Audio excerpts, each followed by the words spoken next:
May gusto ba kayong idagdag pa dito sa statement nyo, Ms. Rodriguez?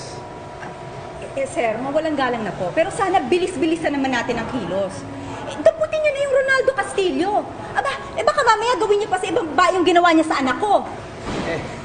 Alam niyo po, kailangan po muna nating sundan to, no? Kasi binigay yung statement, saka po tayo gagawa ng hakbang para sigurado muna natin na tama ang ginagawa natin sa ayon sa batas.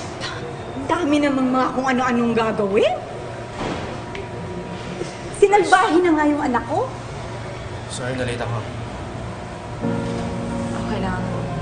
Ang importante na dito ka ngayon. Salamat ha, naniniwala ka sa akin.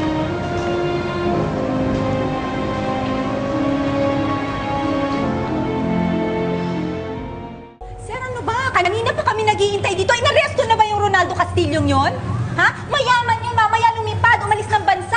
Paliliwanag ko po sa inyo, ha? Si Mr. Castillo po hindi pa arestado. Bakit Inimbitahan lamang po siya for questioning. Dahil wala pa pong kasong isasampa laban sa kanya. Sinalbahin nga yung anak ko Namatay nga ako ko Invited nga po siya for questioning dahil nga sa reklamo binigay nyo, kaya nga po siya inimbitahan para makapagbigay po siya ng statement. Sir, ihintayin po natin siyang makarating dito, kukunin po natin yung statement. Ano ba naman yan, sir? Asan ba siya dito? Sir, ano po ibig sabihin nun? Direk, sa ibig sabihin nun, kukunan din nila ng statement si Ronaldo. Kapag may sufficient cause na po sila, mag-issue na sila ng warrant of arrest. Ano ba naman? Bakit ang daming ancheche boreche? Bakit hindi nyo nalang damputin yung halimaw na yun at ikulong yung Ronaldo Castillo yan, ha? Ano ba naman yan? Gusto nyo pa bang bumangon ng asawa ko at apo ko sa ano nila? Libingan nila? Gusto nyo ganon? Para bumilis ang kilos nyo? Ano ba naman yun? Ano ba namang hustisya yan? Hindi nakakapikon naman Ginago yung anak ko Ginago Tinarantado.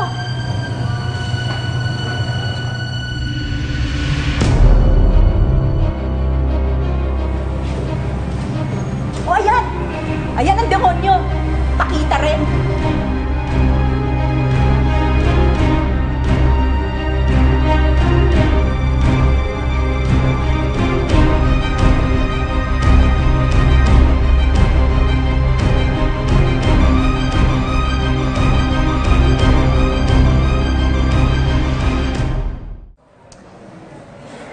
Makakauwi na kaya si tatay pagkatapos ito? Oo, Christine. Hindi siya nakademanda, kaya hindi siya pwedeng i-detain.